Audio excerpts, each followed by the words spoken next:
নমস্কার বন্ধুরা, রিঙ্কু কিচেনে আপনাদের সবাইকে স্বাগত জানাই। প্রতিদিনের মতো আজ আবার একটা রেসিপি নিয়ে হাজির হয়েছি। হোটেলের মতো মুচমুচে এবং মশলাদার টেস্টি পাঁপড় বাড়িতেই খুব সহজে তৈরি করে নিন। তার জন্য প্রথমে যেটা করতে হবে, একটা বড় সাইজের তাওয়া বসিয়ে তাওয়াটাকে গরম করে নিয়ে একটা পাঁপড় নিয়ে নিতে হবে। পাঁপড়টাকে এবার একটা কটনের সাহায্যে সেঁকে নিতে হবে। আপনারা চাইলে পাঁপড়টা তেলে ভেজে নিতে পারেন, আর যদি আমার মতো হেলদি খেতে চান তাহলে পাঁপড়টাকে এভাবে তাওয়াতে উল্টে পাল্টে সেঁকে নেবে। এভাবে একবার হলেও বাড়িতে এই মশলা পাঁপড়টা বানিয়ে দেখুন। বাড়ির ছোট থেকে বড় সকলেই খুব পছন্দ সহকারে এই পাঁপড়টা খাবে। পাঁপড়টা এপিট ওপিট দুই সাইড খুব সুন্দরভাবে ভেজে নিয়েছি, এবার তুলে নিচ্ছি। তারপর একটা থালার মধ্যে রেখে দিলাম।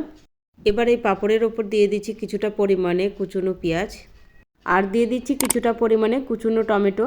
এবার দিয়ে দিচ্ছি একটা কাঁচা লঙ্কাকে কুচিয়ে রেখেছিলাম, সেটা দিয়ে দিচ্ছি, তবে ঝালটা আপনাদের স্বাদ মতো কম বেশি করে। এবার দিয়ে দিলাম কিছুটা পরিমাণে কুচনো ধনেপাতা। ধনেপাতাটা অবশ্যই দিবেন, এতে করে পাঁপড়টা খেতে ভীষণই ভালো লাগবে। এখন দিয়ে দিচ্ছি হাফ চামচ মতো লাল লঙ্কার গুঁড়ো, তবে লঙ্কার গুঁড়োটা আপনাদের পরিমাণ মতো কম বেশি করে নেবেন।